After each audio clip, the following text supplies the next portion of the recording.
What is going on, everybody? Back on it. The Last of Us, Episode 2.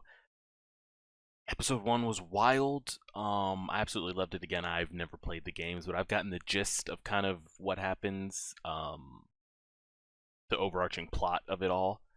I think I saw and was told that was The Last of Us last week, Episode 1, was that the most watched Episode 1 of anything HBO Max has put out? Crazy ratings. I mean, even the diehard like Last of Us video game truthers, I don't remember seeing anything negative.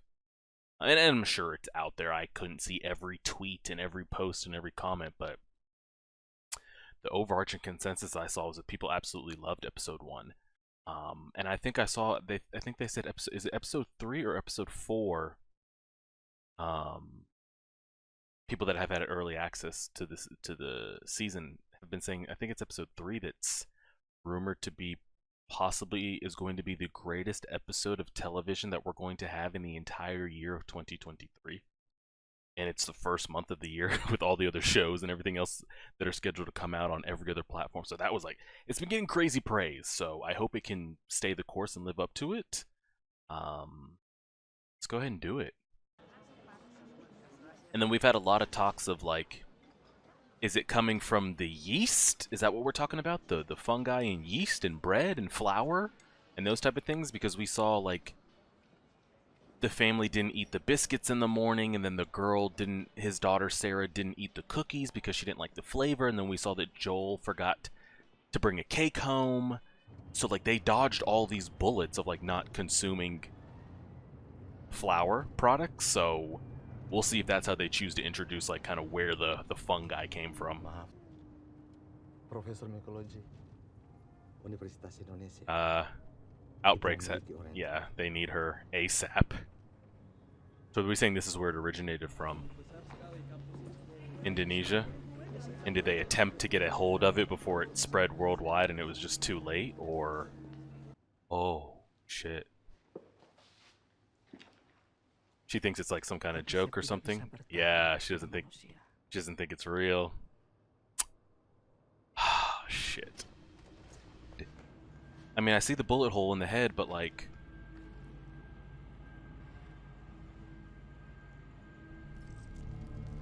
ay, ay, ay, ay. We know where that... do we know where the person is that bit her? Do we have a handle on that? You're really deep down that throat.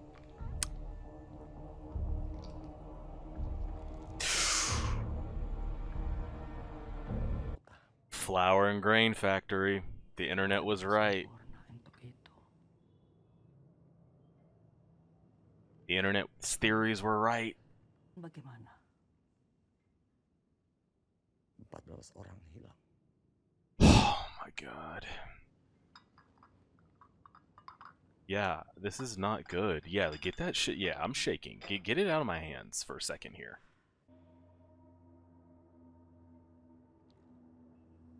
Bom. She just wants to nuke it. Just nuke areas that it starts spreading. Bom seluruh kota. Dan seluruh orang lain. Oh god. But honestly though, really think about it. Take the human emotion out of it for a second. If the world was to get something like that, which if COVID was a big scare, it still is. But remember how that happened. But imagine something like this does happen. And there's no medical approach, there's no nothing.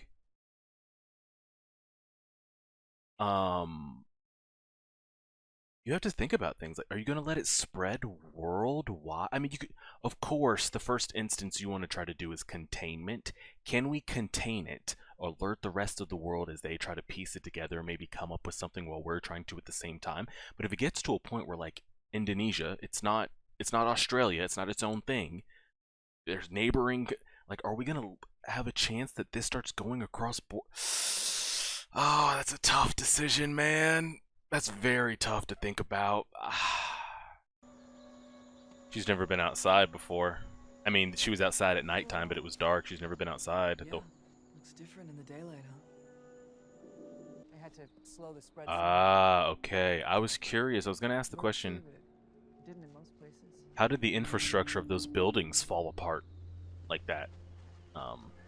So the government decided to nuke majority of the major cities So across State the House is nation? across there. It's about a 10-minute walk if you could go straight. Long way or short way? You're a weird kid.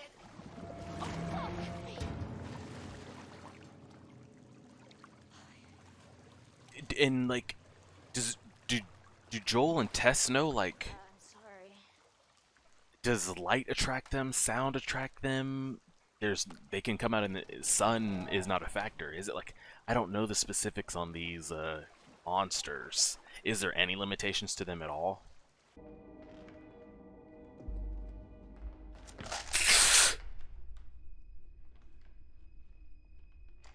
Use your fucking eyeballs.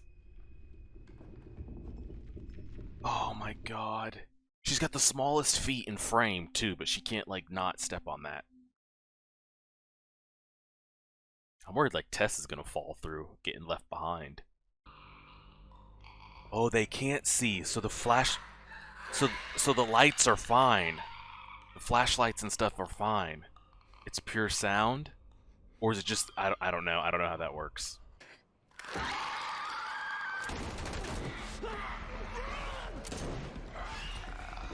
Oh shit.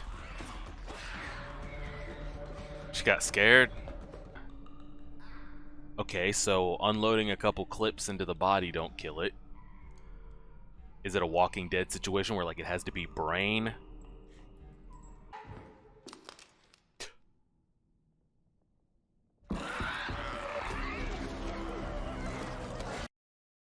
Okay, so we have to double tap the head.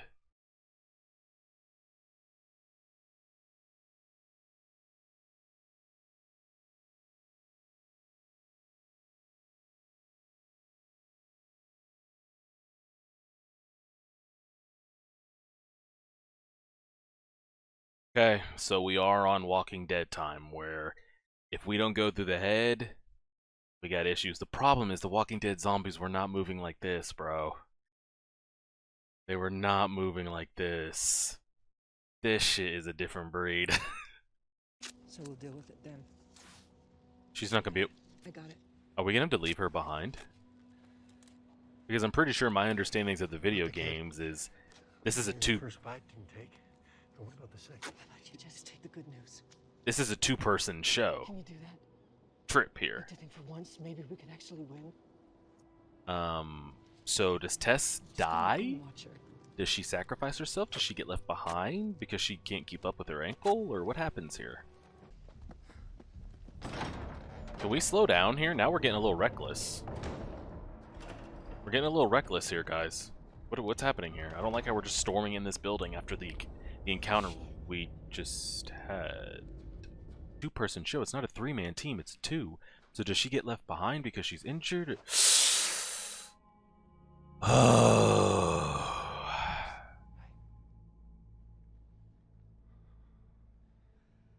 Yikes. I don't know what Joel's lost in those 20 years. Like the connections he's made and the people he's lost along the way, but in 2 episodes he's lost his daughter, he's lost his brother's alive, but who even knows if they're speaking? He doesn't know where he is, and now he's lost the one person he had.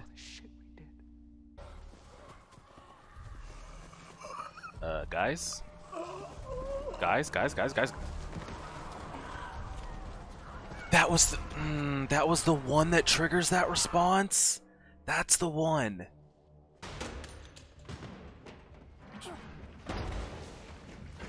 She's gonna sacrifice herself.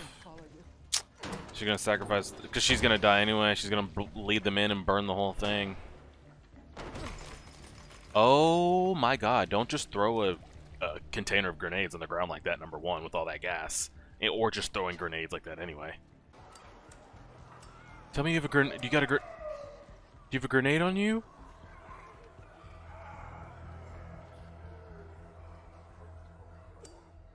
She's gonna die like this?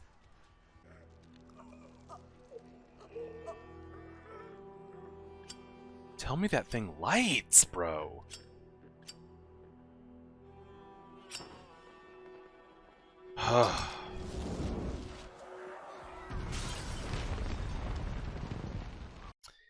And that ends up being episode 2. I mean, they're 2 for 2 right now. 2 great episodes. I'm curious with the opening. You guys can see the picture here, the cold opening. That's been 2 great cold openings. Cold openings as well. The first one was very...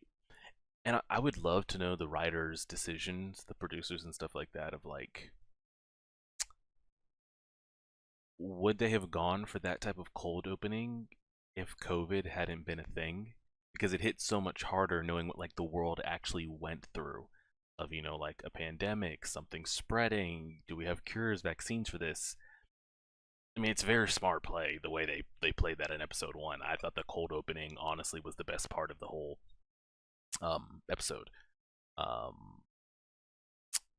And then some of the other little nuances of seeing the old lady kind of go crazy in the background, but like the main characters not knowing what's happening, that was pretty great. And then in this cold opening, again, are we saying it originated in Indonesia? And I was so invested in that Indonesia storyline, knowing that it probably ends in a tragedy. But when they said, you know, there had been a woman that went crazy and bit 3 other people and ended up cornering the woman and putting her down, and then we ended up putting down the other 3. I was like, okay, they at least contained what happened. You know, maybe they can get a head start on something. I thought maybe, you know, we'll flash back to this in 20 years again of like how they started to get a vaccine, maybe something groundwork for it, and maybe sent the information out, and maybe that's where we link up 28 later. I don't know. I don't know if we're going to go back to this stuff at all, like that, like those specific people, that specific location.